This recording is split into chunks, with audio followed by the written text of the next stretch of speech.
it's tougher now, right? Like I think it's tougher now Right. because I mean, you could walk outside and see gas like almost $6 a gallon, right?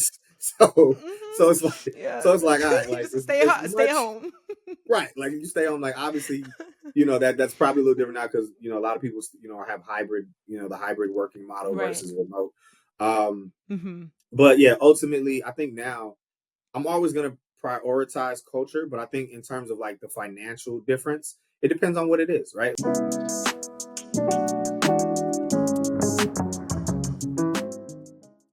Welcome to Fortune Podcast. I'm your host, Jessica Elijah. Today we have a brilliant guest and an amazing mind, and his story is going to inspire you. Welcome, Cameron Nash. Hey, Cameron. What's going on, Jess? How you doing? I'm good. How are you? I'm doing good. The weather's finally sunny again. It's not cloudy and gloomy, so I can't complain. Yes, I love that. No, yesterday it was like rain, like drizzling and cloudy. I was like, what is this? So happy to have the Mhm. sun again. Right. Even if it's only for a couple of days. Exactly. Where are you tuning in from for the people that's listening?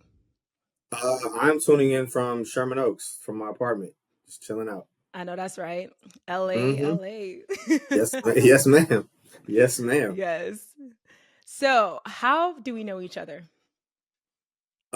We met at MediaCom. You pretty much just ran Mhm. everything and kept everybody sane, and yeah, no, we just kind of met and connected, and just always kind of had a really genuine vibe. Working there at that Mhm. agency together. And shout out to you for always being so welcoming to me when I came to MediaCom. And I feel like you're the one that I can say you're the one that broke my rule of not having friends outside of work. Once I met you, it was like, okay, everybody was my friend outside of work, which could be a tricky combination. So I never thought Absolutely that would be a thing. So shout out to you.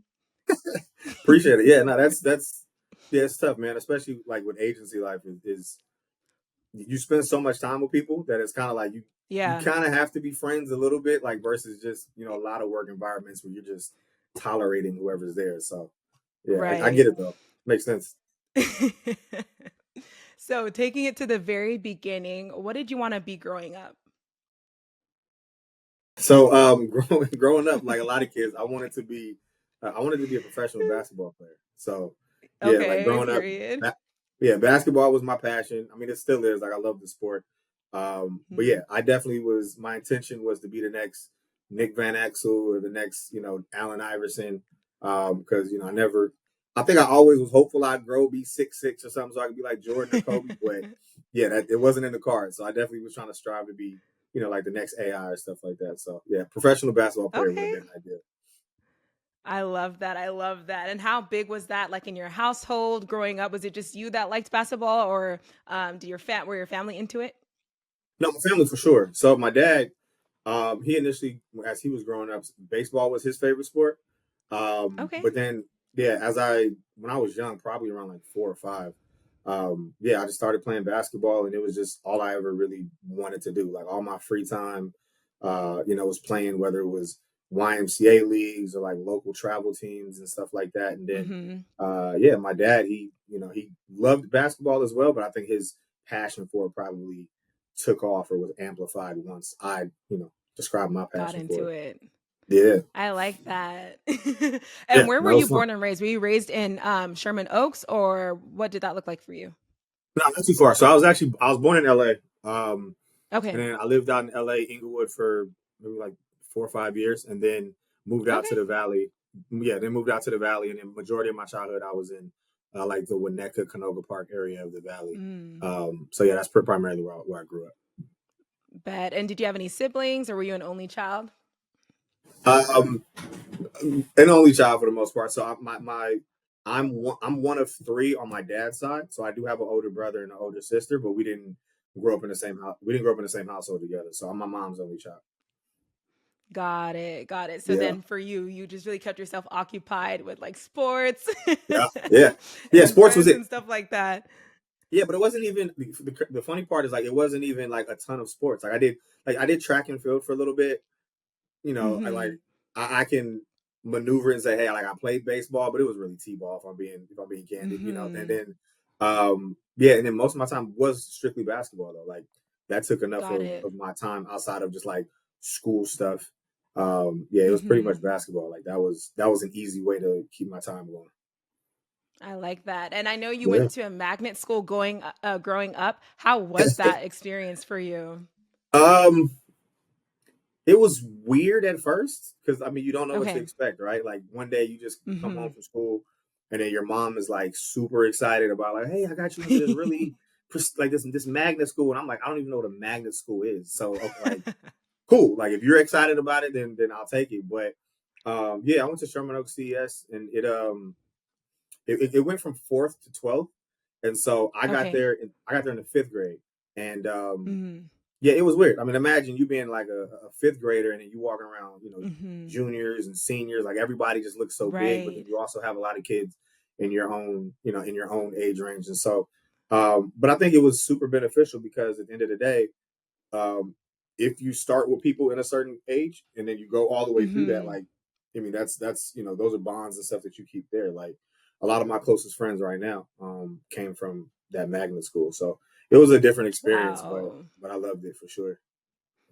Definitely we'll get into that later because that might be why you're so good at keeping connections with people. Like you could be with people forever and also Yeah. bring people in and know Yeah. how to balance that. That's one of the things I admire most about you is like your ability Thank to you. maintain relationships. Like Yeah. at- Yeah, for sure. that Thank you. I'm sure that helped. Hmm. Oh, absolutely. So Yeah, absolutely. So today, I know that you're an associate director with Mindshare, and I know that Mhm. you've had worked with so many different clients. Some including, I had to write it down because there were so many. Some including Adidas, Yep. Sony PlayStation, Beats by Dre, Impossible Foods, Mazda, where you are now, Nature Mhm. Made, Amazon Ring, Universal Music Group, Crystal Mhm. Cruises, Pokemon, and I'm sure there's more that you couldn't fit. So, Yeah. with all that, I'm wondering if you can walk me through your journey from like graduation of high school to where you are Mhm. now. I didn't Mhm. even ask like where you went to college, if you went to college. I didn't go to college, so I bounced around a Okay, lot. but So, straight out of high school, I went to a local university called CSUN, so Cal State Northridge. okay. I went there for a Mm-hmm. year, and then after CSUN, one of my travel coach had reached out, Mm-hmm. and said that the athletic director at a local JUCO wanted me to come play basketball there. So I went from Okay. CSUN to a JUCO at Moore Park College, and I played 2 years. Played basketball there for 2 years, and then after Mm-hmm. Moore Park, I then transferred to San Diego State, which is where I graduated from. Got it. So And yeah. what did you major in? Communication. So well, technically Okay. communication, but the specification was journalism and media studies. Okay. Yeah, yeah. So that was, I mean, I think at the time it was kind of one of like I don't want to say the easy one to get into, but it was kind of like I didn't know specifically. I didn't want to just do the basic like, oh hey, let me just get a business degree or whatever. Like, and it was nothing else that Right. really jumped off the page. The communication degree kind of just allowed things to be fluid, and then I could dibble dabble in whatever interested me at the time. So yeah, Right. I'm happy with the choice. And with that, like when you were in college, do you have a sense of what you might want to be, knowing that you were like, okay, I might not be in basketball, or were you thinking Right. you were going to go to basketball after college?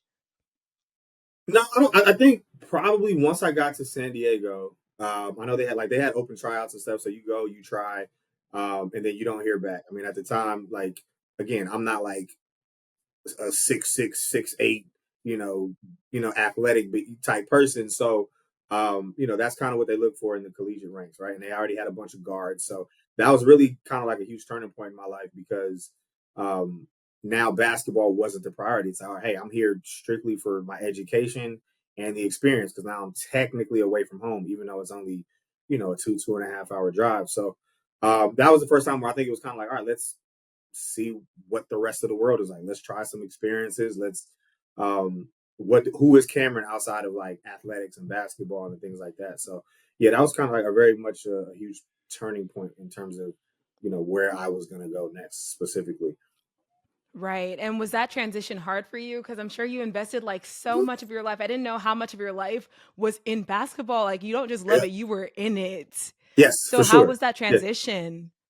Um, it was tough. Candidly, it was tough because Okay. it's just Right. you you realize as a kid I've missed out, or not necessarily missed out, but like I made the decision that there were certain things that, like, if I was going to strive for this goal, I got to give it everything I got, right? So I'm going to go Mm, to, I may miss some parties because I'm choosing to go to the gym with my dad or whatever and get up extra shots, right? Or get up, yeah. make sure I get up in the morning and things like that, right? So when it came to like partying and drinking and all of that, like I got introduced to that way later because my youth was really filled with just being disciplined about being better at Right. basketball and seeing where that went. So yeah, not having it, like, I mean, I'm not gonna lie, you start to lose a little bit of that discipline. You start to say like, Yeah. all right, well, now that I got all this extra free time, what am I supposed to do it with? Right. I mean, like, and so you start Right. filling it with, again, these experiences, and like you meet new people. And so now like your perspective of everything kind of changes and expands a little bit. So no, it was definitely tough.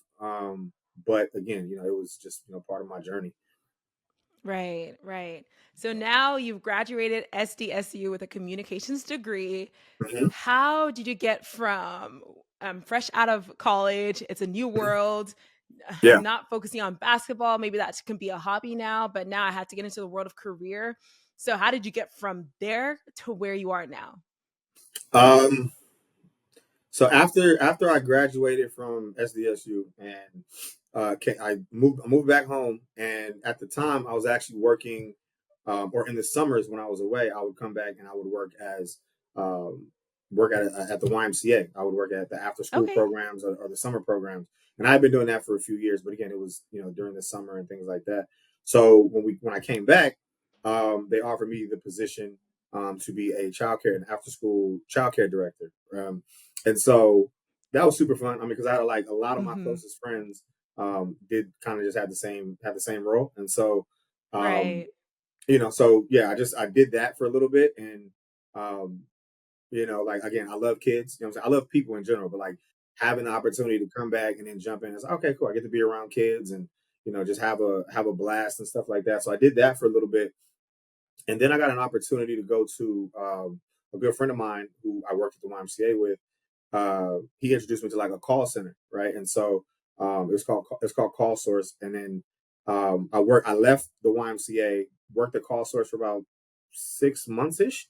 Um, and then after I worked there, one of the parents from the YMCA after school program that I used to work reached out to me on LinkedIn, and the parent being SLP, who Okay. yeah, yeah, yeah. So she reached out, and her husband reached out, excuse me, and then Okay. they had looked at my LinkedIn, and they were like, hey, like, we see you have a media studies degree.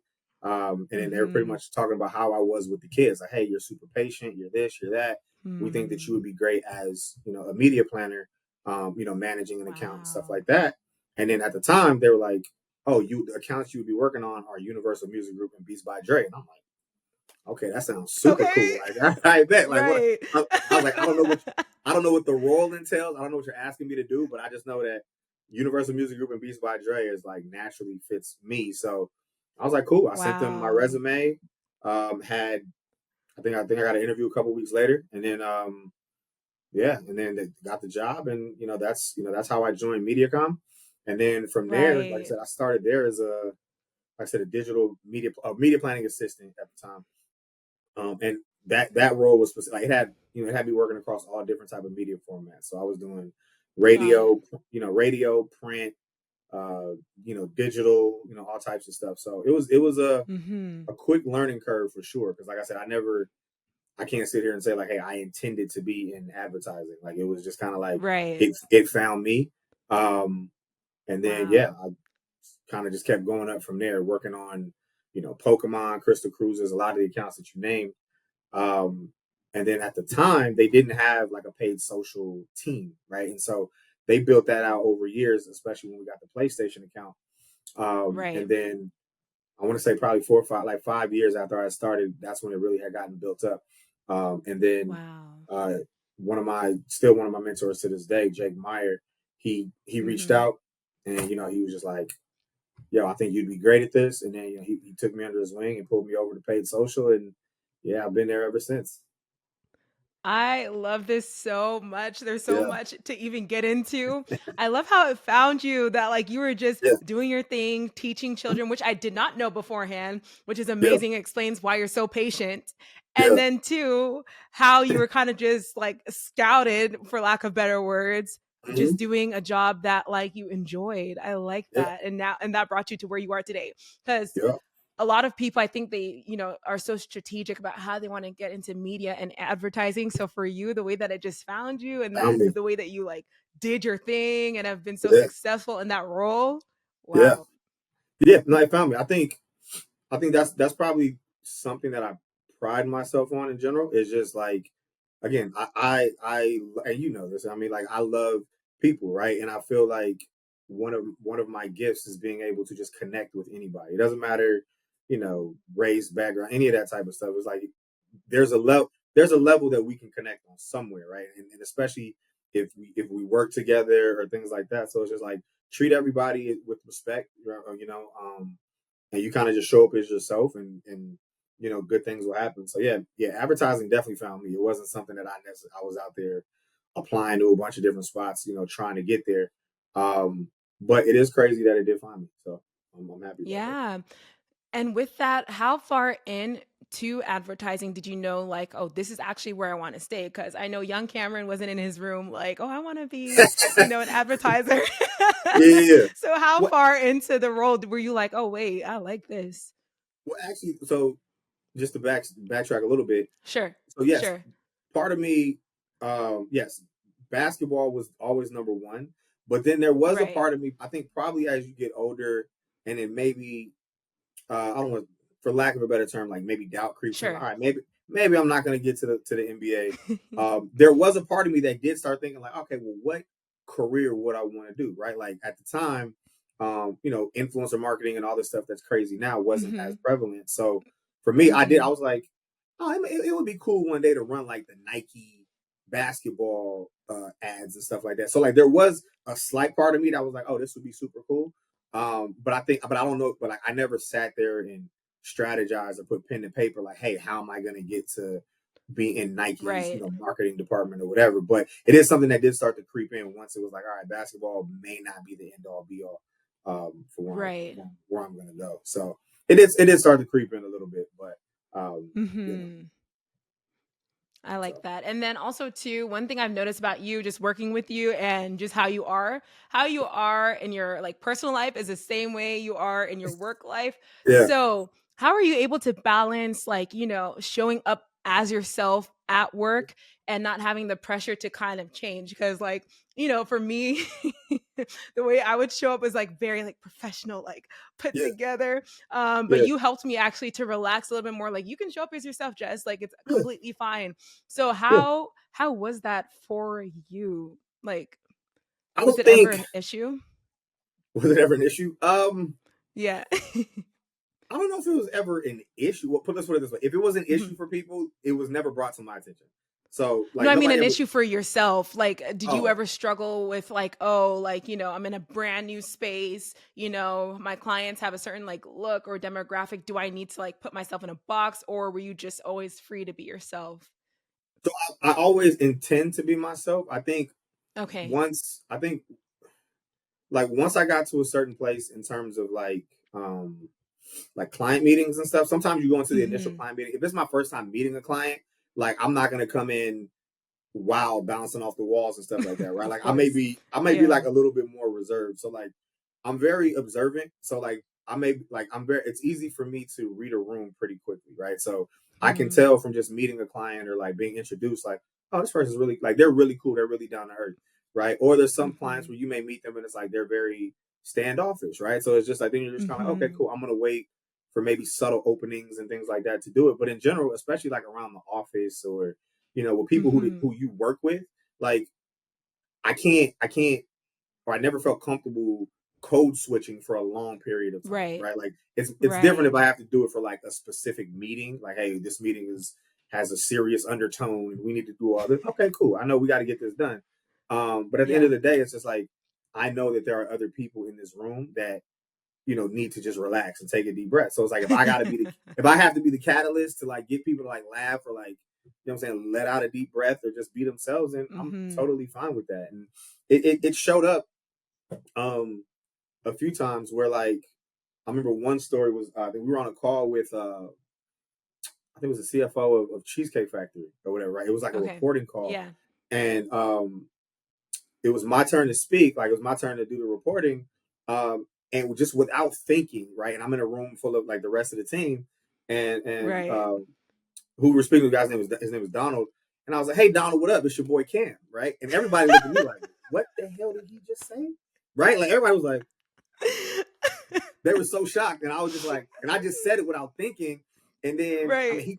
he totally took it. He's like, "Hey, Cam, what's going on, man?" And I'm just like, and then everybody was like, "Oh, wait, that's cool. We That's can do that." I'm like, him? yeah. Yeah. I'm like, Yeah. and my thing was like, look, guys, I would say the same thing if he was right here. Like, he's just like, yes, I understand that. I understand his role, It's and a he's super video. important. Yeah. Yeah, but it's Yeah. not like I know I didn't say anything disrespectful or nothing like that. And Of at that course. point, we had already built up the rapport, via email and just other calls that Mhm. he knew who I was as a person. So yeah, it wasn't Right. a big deal at all. But those were the sort of things where like after the call, teammates were coming up like, what made you say that? And I was like, honestly, I didn't even think about it. That's just how I felt. So I just said it in the moment, and it's one of those where it's like, if I do get my hand slapped, like, hey, Cam, this is, a professional, this, that, and the third. Okay, cool. Right. Like I know who I Right. can say it around, but it's like, Right. you kind of just know, you get that intuition and you just kind of roll with it. I like that. And I like that it took you kind of doing that to kind of open the rest of the team up to be like, oh, Yeah, actually, we're still professional, but we can be relaxed around this client. We've already built that yeah, relationship over time. yeah. It's even just subtle things. Like somebody asked me, like there was a point, in certain emails, not all of them. Okay, like I may add like I may say like, hey, such and such or whatever, like happy Friday, and I may put like a celebratory emoji or like a waving hand or Right. something like that, right? And people are like, wait, we can put emojis in emails? I was like, you can put whatever you want to in an email. Like obviously if you're talking about something super serious and dire, yeah, you probably don't want to add emojis and smiley faces in there. But if it's just like a casual email, be yourself. Like, you know what I'm saying? Right. Like, because at the end of the day, you have to, whatever image you choose to portray to people, like you have to keep that, right? So it might as well It's be, true. yeah, you might as well be your most authentic self as much as you can be. Because if you got to play a character and you got to do it that long, then you start to lose yourself at some point. Right. And that's how people get burnt out trying to be who they're really not because then they have to maintain it over time. Yeah, And they're like, look, I can't do this anymore. yeah. So it's just like be yourself. The worst people can do Yeah. is just be like, yeah, I'm not rocking with that. Okay, cool. Then at least we know that. Like that's Right. been established that like you don't necessarily you're not necessarily attracted to this part of me or who I am. And that's Right. fine. As Right. long as at that point in a work setting specifically, obviously the main thing that matters is respect. Like as long as we respect each other, you don't have to like how Mm-hmm. I approach certain things. I don't have to like how you approach certain things. But I respect you Mm-hmm. and I respect your boundaries if that's just kind of where the line is drawn. Right. And speaking of MediaCom, so now you're at Mindshare, but at MediaCom, Yeah. how long were you there for? How many years? Most people would probably say too long. But I was at MediaCom for about 10 and a half years.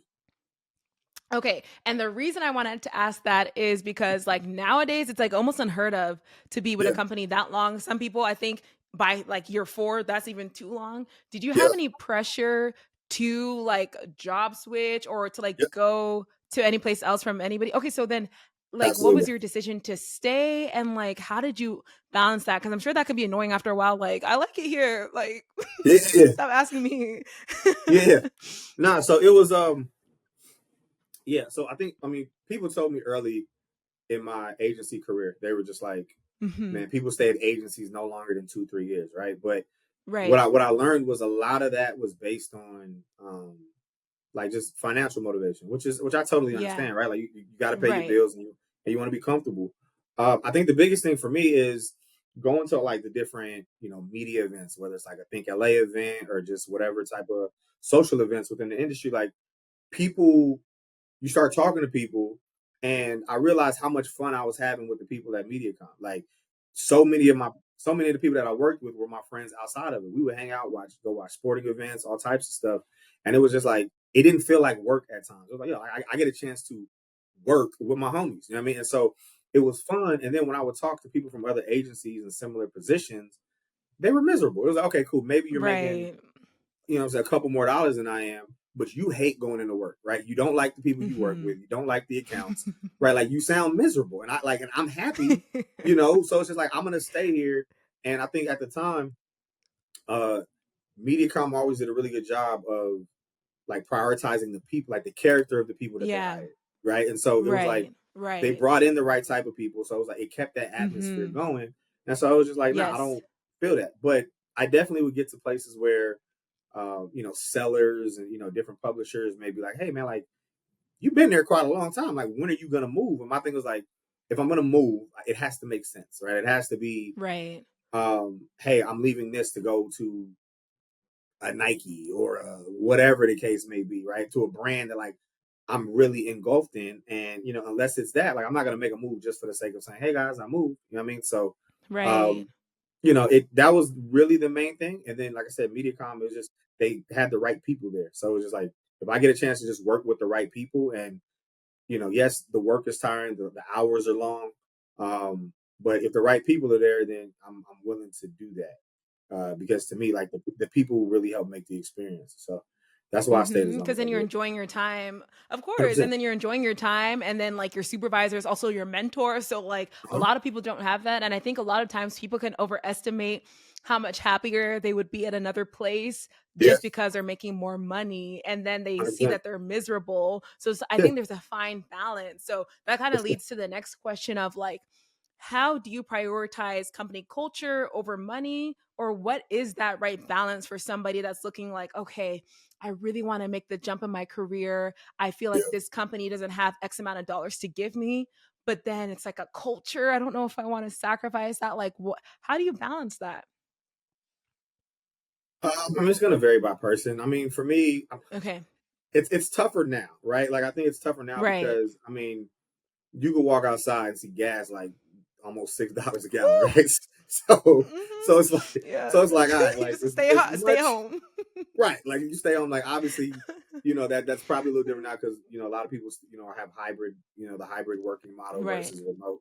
Um, Hmm. but yeah, ultimately, I think now I'm always gonna prioritize culture, but I think in terms of like the financial difference, it depends on what it is, right? Like if you're saying, hey, this company A has a top tier culture, right? But they pay, we'll say 10K a year less, right?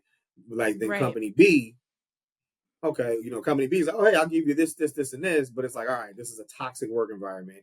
Like the work life Mm. balance is terrible. This, that, and the third. Then nah, I'm gonna go with company A, right? Because again, I think Right. most people at this point will gladly tell you, hey, I am prioritizing my mental health, right? Like I want to be able Right. to log off. I want to be able to know that the people I work with care about my mental health. Like if I need a day just for whatever, I need them to be like, cool, we got you. It's all good. And not if Hmm. I need a day, the company's like, oh, well, that sucks.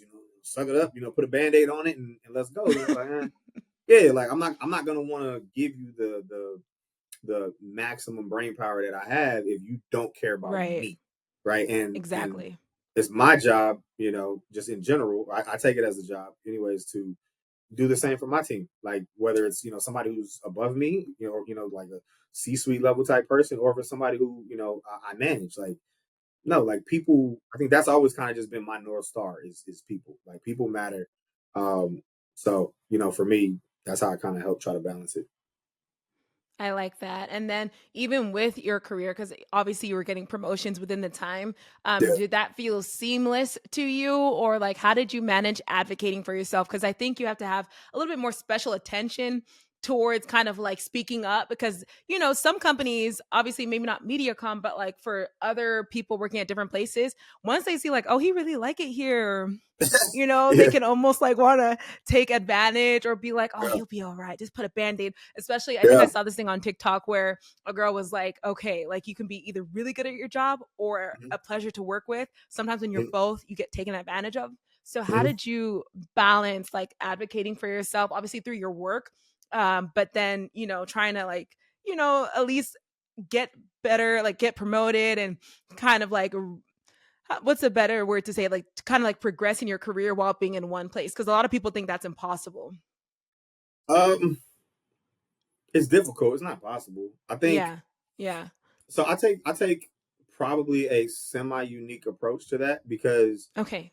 um, I always believe that everything will work out the way that it's supposed to, right? So Now, I may not be like, I know some people, right, who I've worked with where it's like they are they stick to the letter of the law, right? Like if you tell them, hey, these are the requirements for you to get promoted or for you to be considered for a promotion, they are going to make sure they have their checklist. Hey, I did this on this day and da da da da da. And I'm just not like that. My thing is like, listen, I'm going to show you my value both tangibly, like the tangible stuff versus the intangibles, right? Like I'm gonna make sure that just based on being who I am, like the team, the culture, and everybody knows that, like, hey, this is not going to function the same way if he's not here, right? Like, this is like he's valuable, and all of it isn't necessarily quantifiable, right? Now, I obviously got to make sure that when it comes to helping the accounts that I'm work on meet certain business goals or certain business metrics or whatever the case may be. I have to obviously do that part, right? But and so I have those conversations. But I think I never necessarily went in like, okay, well, by next week I got to do this so that I could be considered, right? Because I understand that, yeah, there may be powers that be or other things that go on that like I have no control over, right? I can only control what I do, and how that helps, push the agenda forward. And so, we would have those conversations. I mean, back at MediaCom specifically, we would have, well, most companies anyway. You have your yearly performance reviews, right? And so I think there during those time periods is when you obviously got to go, as hard as you can in terms of like, hey, look at what I've done since we last met, right? But even then, maybe whether it's quarterly or every, half a year or whatever, you'll sit there and you may tap your manager, say, what's going on with this, that, and the third, like, or hey, are there any other opportunities popping up? But it's a tricky slope because I know some people, man, they would every 3 months, 6 months, they interviewing somewhere else just so they could be like, hey, they offering me this much. And it's like, I feel like if you have to do that much all the time, then you may kind of water down your value because it's like if they don't see it, right, they don't feel or they don't feel your value, then the likelihood of your name being at the top of that list is going to be diminished a little bit. Wow, that's a really good insights and good to hear because I know I've talked to people who have different perspectives where it's like, no, I got a checklist and I'm gonna Yeah, remind you every single time. yeah, for sure. Yeah, for sure. And has that kind Absolutely. of like not necessarily going with the flow, but just a little bit has going with the flow uh helped you in terms of like I don't know how to say it because like sometimes people could work with a constant state of stress, like Yeah. okay, by like year like month 8, if I don't see Mhm. this, I'm like done, and they might want to like burn bridges and do Yeah. whatever. So how do you think that has helped you at all? Have you found that you were taken care of when you did want those promotions? Sometimes yes and sometimes no. There were Okay. times. Um, so probably I think one of the no times was when Mm. I want to say it's probably like my second year at MediaCom. Okay. Okay. There was a time where like me, like another assistant planner had came in, and there was a position for like just a planning role or whatever for Right. I forgot what the account was. I think it may have been Pokemon. I can't remember. Okay. But they ended up getting the promotion, and I was kind of like, well, hold Hmm. on, I've been here, like I've done this, I've done that. Why did they get the promotion before me? And then we I had some conversations with them, and they pretty much it came down to um just approach, really, just the style, like Right. how that person approached media planning versus myself and things of that nature. They saw a different path for me, and but at the time, Mhm. all I thought about was like, hey, but I hit everything on the checklist. So like why, what I'm saying? And then Mhm. that's when I think I realized in terms of like value and in terms of Mhm. like approach and things like that, like, yeah, maybe I don't get this specific role as quick, or maybe I don't get that Right. role at all. Like maybe that role is not meant for me, right? Like especially by like how I approach certain things. Like in terms of Got it. how certain things are just set up, like with accounts, right? Like there's some people who are very good at staying on one account and just like knowing Right. every single intricate detail about that account. Like just Right. their brains are wired that way. Whereas like myself, Mhm. when I was in MediaCom, like I was almost always on multiple accounts at a time, but it was just because Yes. I'm around people, so it's like, oh, okay, cool, boom, boom, boom, deal with this, then I go over here, da, da, da. Like my brain Mhm. feels more comfortable in a space like that. And so once I think it was actually SOP who had kind of had that Mhm. conversation with me. once I kind of understood that, I Mhm. was like, oh, that does make sense. Then it was just like, Got it. okay, that's what kind of helped me switch to a point where it's like, okay, like the right roles, the right opportunities, the right whatever, they're gonna find me. Like, there's gonna be times obviously I have to put Mhm. some work in too. Like I have Of to, course. allow myself to be available for those opportunities. But it's kind of like, okay, when they find me, now you gotta just take advantage, like take full advantage and do what you gotta do. Love that, love that. And one of the things I'm hearing, even just without like throughout this conversation, is people. So I kind of want Yeah. to ask, like, what's your approach to networking? I feel like I'm gonna have a couple of questions along with this, but like, what's Yeah. your approach and like how do you prioritize that? Because sometimes you'll be sending me like, be it like just like updates on what's going on in the world or like a new song that just dropped or certain Yeah. things, and then you're still killing it at work. So I'm like, how many Yeah. hours? Like, how do you Yeah. prioritize? And I know it's not just me, you got so many people Yeah. like that you reach out to. So how Right. do you prioritize like maintaining a viable network with all the other demands in your life? Um, I think it's just being present, right? Trying to be as present as possible, right? So like, um, you kind of take inventory as you meet people, as you build relationships. You take inventory, kind of on either what their trajectory may be or like what the things that they like to do, right? So I know, if I want to discuss, fashion or fitness or whatever the case may be, like I mentally kind of already have like a Rolodex of people that I'll reach out to and kind of manage that. If I'm like, hey, I have questions here. I want to get involved in this. What are your thoughts? Like I know who I can reach out to.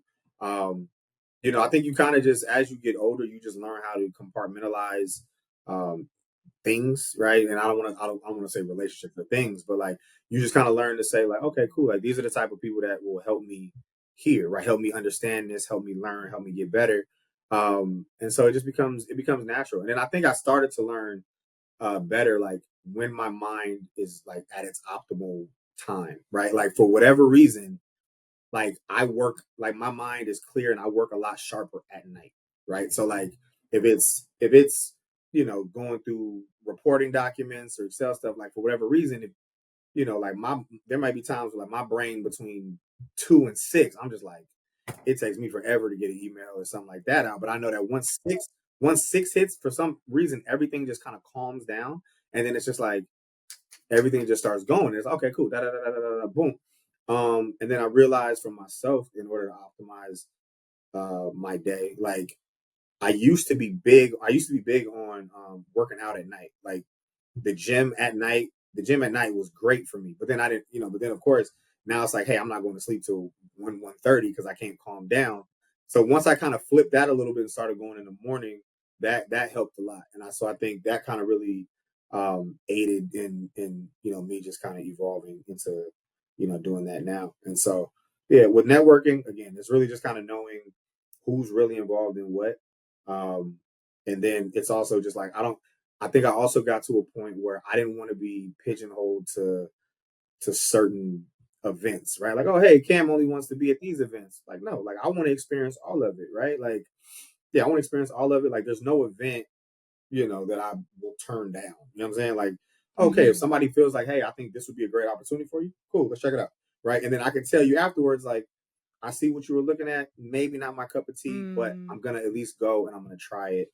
And afterwards we can kind of give a consensus on how things are. So Got it, got it. So, do you ever like have to like I'm not because right now I'm picking up that it's just mostly natural for you yeah. being able to kind of like connect with people. Because I Mhm. know for some people, especially if like you're introverted, you have to make a conscious decision of like, okay, let me reach out, let me connect. So, do you Uh-huh. ever like have certain times in the week where you're like, okay, from this like maybe even in the day, like okay, for this hour of the day, let me like network or like let me like communicate with people like, or is it just natural as things come up in your mind, you're like, boom, let me hit Jess, or boom, let me hit like Jake, Yeah. or let me hit whoever? Sometimes so, like it's a bit of both, Okay. right? So like my process, and I probably started doing this maybe 2 to 3 years ago. As I have a whiteboard here in my office where Mm-hmm. I put down like 5 things on a personal level that I want to accomplish that day, right? Like Okay. I have a list on my laptop that I'll use for specific to work, and then the whiteboard is specific to like, hey, at some point throughout this day, these are the 5 things that you need to do, right? And it's crazy. Mm-hmm. I think I started doing that after I had seen a clip. I want to say it was from Jeff Bezos. I don't remember where the actual conference or whatever was, but I think he was Mhm. speaking about how I think his number was like three. He's like he tries to do three important things or like knock off three different things within a day, and he says because he's like at some point you start trying to like build such a robust list that like now the value of what you're trying to do or you being present or Right. giving the most to those things starts to you start to devalue it a little bit. And so for me, Mm. um, I chose five. And then I think Okay. I really had to just kind of focus on like, and some of that is like, hey, reach out to such and such, right? Like, cause maybe, hey, Okay. I haven't tapped in with this person in a couple weeks. Let me just check on them, see how their Mhm. mental health is doing, whatever. And then other items may be stuff like, remembering to, do something for my mom or whatever the case, whatever it may be, right? But it's Mhm. just like I will Mhm. have reminders on there, and then sometimes throughout the day, you may just sit there and be like, "Man, I haven't talked to so and so. Like, hey, let me shoot them a quick, DM, or let me call them real quick because I have maybe my schedule opened up, and so it's like I have time to do that." But yeah, I always try to make sure that at least with a lot of my closest friends, and Right. things like that, I try to tap in at least every week or two just to be like, hey, how's life? How's everything going? Right. This, that, and the third. Just because I think that's important that people know that like you're thinking about them and things like that. Right. Right, because sometimes you can keep people in your mind, you know what I'm Yeah, saying? You could be like, "Oh, this person's so cool, I miss them," and then you never yeah, reach out. So I like that you have a good balance of, mhm, like, genuinely checking in on people, building meaningful relationships, and the reason I focus this much is because you know so many people, and you've kind of, like, connected with so many different people, and I think yeah, sometimes that's lacking or, like, other people wanna build those skills of networking, so yeah. thank you for sharing that. Because even Of course. me, I'd be like, "How does he do it? Like, what is his approach?" So Well, that I think that that that kind of helps, like, to have that. yeah, for sure. I think the other thing is like I think sometimes people may overestimate how like just shooting a text can help, right? And like Mm, I think sometimes right. people feel like every time you connect with somebody, it has to be a 2 hour block of time over dinner, doing this, that, and the third. And it's like it doesn't always have to be that. Like, yeah, those are Right. cool, those are great to do, but like just shooting a text and hey, you crossed my mind. I want to make sure you're good, right? Like, okay, cool. Now they know, and then maybe you say, hey, I have some free time next week or whatever. Let's connect then. But like even just Mhm. the notion of like, hey, this person thought of me. Like they didn't have to. They Right. were like it wasn't an obligation. It really was just they thought of me. They reached out. Like that can just go a long way. And when we think about how often everybody's on their phones, and I'm guilty as anybody. Like I'm on my phone Mm. quite a lot, Yeah. right? Like Yeah. how often we're on our phones. Like I can't sit here and justify being able to scroll Twitter or Instagram or whatever for hours on end, but I couldn't text so and so, or I couldn't, leave Right. a voice note for so and so. Like I can't justify both, right? And it's like if I gotta Mhm. prioritize one over the other, then it's gonna be me reaching out to people and trying to make that connection versus, you know, like I said, being on Twitter or Instagram all day. Right, right. Love that. And to segue as we kind of like begin to like low key like wrap it up. Mhm. But I know basketball like had like a huge part of your life. Thank God for you, because in the office, especially during playoff season, at least I had a basketball buddy. Though Yeah, we were on opposite ends most of the yeah, time at that point, yeah. but that's all right. It's all But good. what life lesson do you think like basketball has taught you, and how do you apply it within your life today still? Life lesson. I think Mhm. that's a great question. I think the life lesson that it taught me, is it gave me confidence in being a leader. So, Mm. um, playing basketball, I was always the point guard, right? And so, like the point Right. guard is obviously responsible for whether it's orchestrating the offense, making sure certain players get their shots, making sure you kind of keep everybody united, and things like that. And I think understanding that and having to understand different personalities, different positions, and kind of like the overall landscape of a team helped me understand moving forward, like the different traits and things that I needed to embody if I wanted to be a leader on any aspect, whether that's sports, business, personal, whatever the case may be. I think it just kind of it gave me the confidence that like, yo, you're meant to be a leader, right? Like, and I'm meant to, and how much I enjoy working as part of a team, right? I don't like yeah like I may have my moments where like I love my space and I love I enjoy being alone and just processing my thoughts.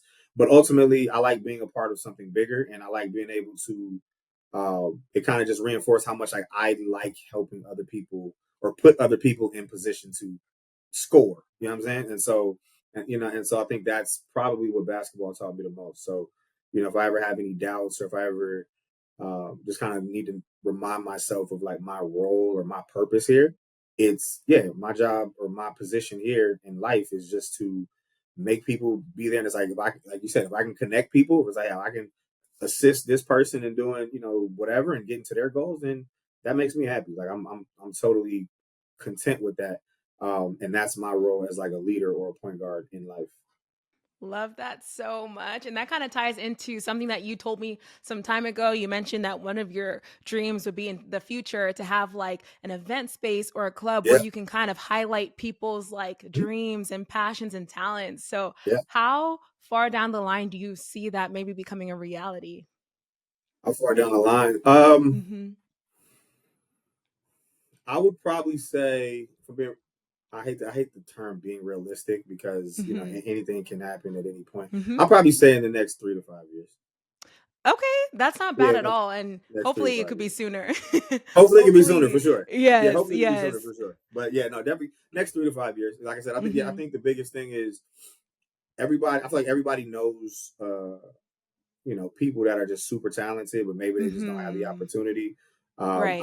Obviously now everybody has an opportunity because of the fact that like Mhm. you can upload things on your phone, whether it's to Mhm. TikTok or whatever. Right. But I still think there's extreme value in being able to go to a space and just know like, Yes. oh, okay, like this is and have that peer to peer interaction, right? And ideally, the space that I would like to create would allow not just for stuff like poetry nights, right, or Right. open like the open mics and stuff like that, but just all sorts of stuff, like just whether it's local talent, like more so just like expanding on talent shows, but still a place like okay, cool, I can go and have different vibes and in terms of Right.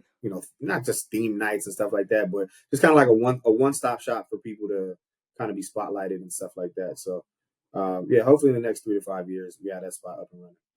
Love that so much. And the last question before we get to the end of podcast questions is what advice would you give to your younger self knowing all that you know today? My younger self, Mhm. I would probably tell my younger self to uh, just give myself more grace.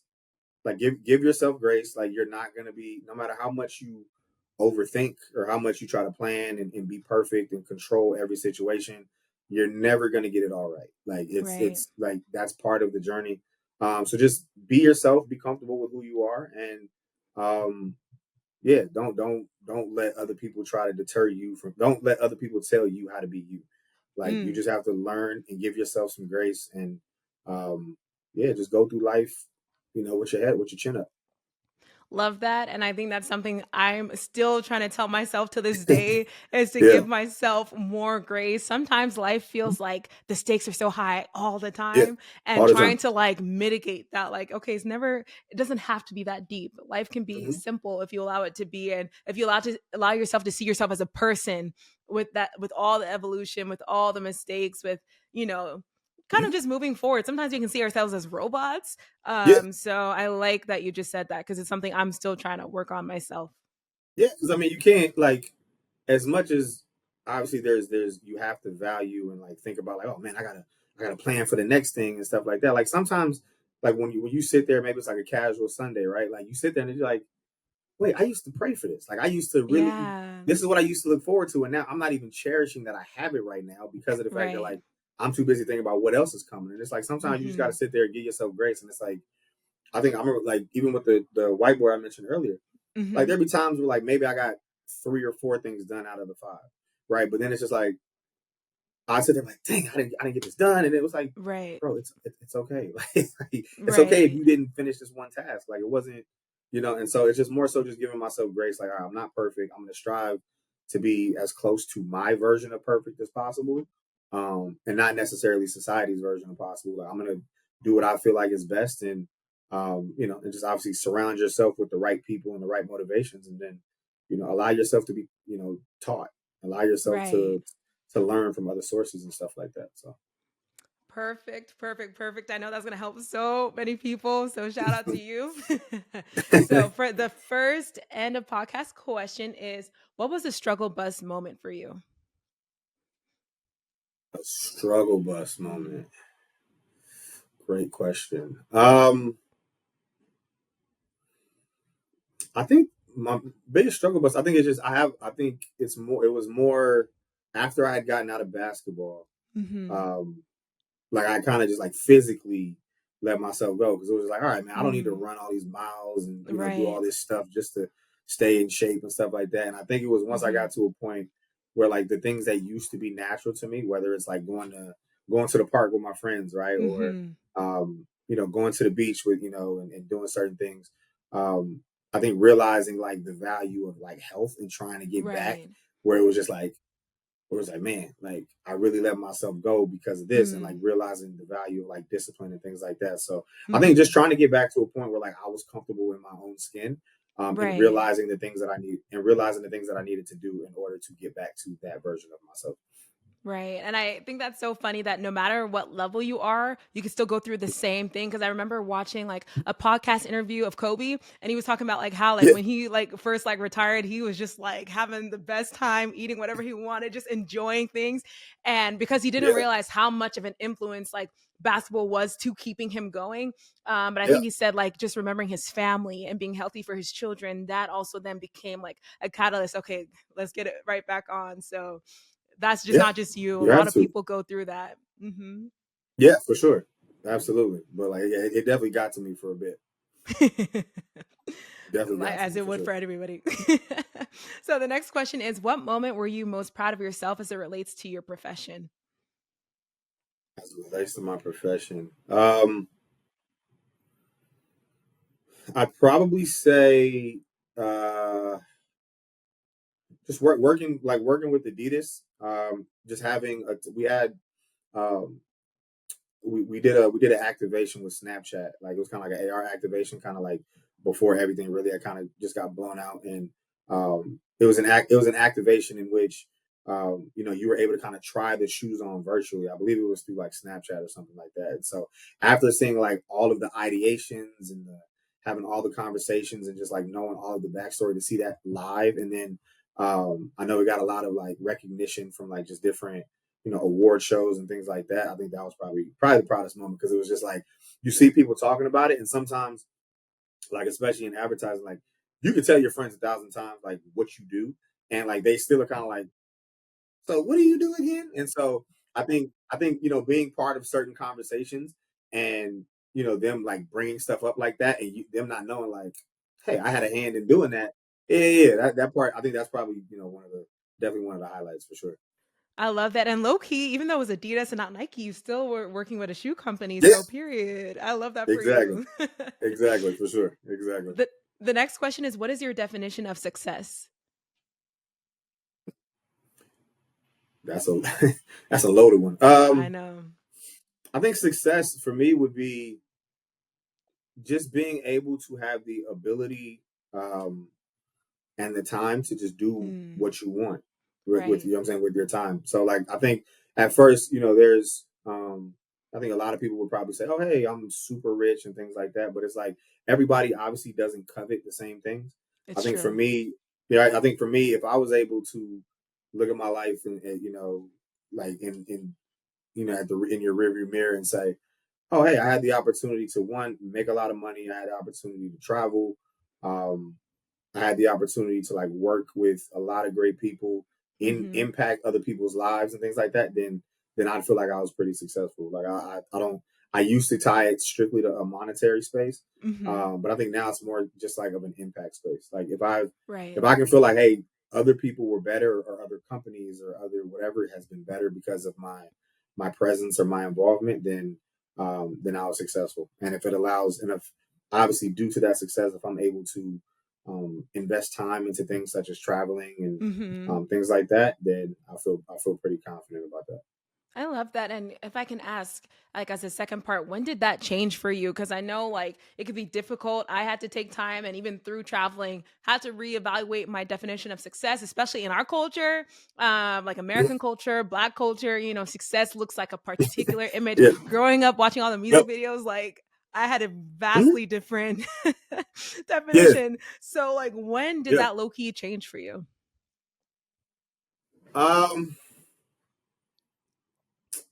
I'll probably say in the last 3 to 5 years, maybe, Okay. because Okay. because So I think it was fairly just one of those recent. things where like, yeah, fairly recent. I mean, I think it's just one of those things where like when you're younger, you're like, oh, hey, I'm gonna make hundreds of millions of dollars, and I'm gonna do this, that, and the third, and then I think one day you just kind of realize, I'm like, hey, even if I were to like randomly hit the lotto, right? Like, I can't see myself just being like, hey, I'm gonna go post up on an island for the rest of my life and do nothing, right? Like, it's like, all right, like, cool, like that probably would be great for like a A month or month. two, but then after a Yeah. while, yeah, I'm saying like a month or two, then it's like, all right, I need something to do, right? Like, I need Right. something. I think like you still want to have like a purpose, right? I still want to be able to get Mhm. up, but it's like you want to do it like because that's how you feel, like it's what you want to do and not because you Mhm. have to do it. Right. And so I think that's kind of where the shift happened, where I was like, man, I'm not young anymore. Like, I'm not, I'm not gonna sit there. If I make this much money, I don't need 200, I don't need 40 cars, I don't need all this and the third. It's like, nah, You I want don't. my family, I want my Yes. family and my people to be straight. Like, I want them to all, be able to do the things that they want to do. And then myself, like I said, if I want to be able to travel, start a family, this, that, and the third, then, to me, that's the life that makes you feel at peace and that makes you feel Yes. comfortable.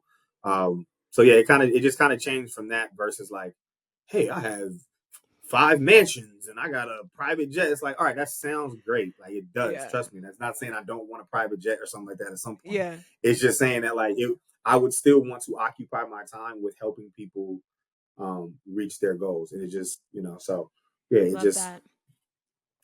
it just kind of over time changed.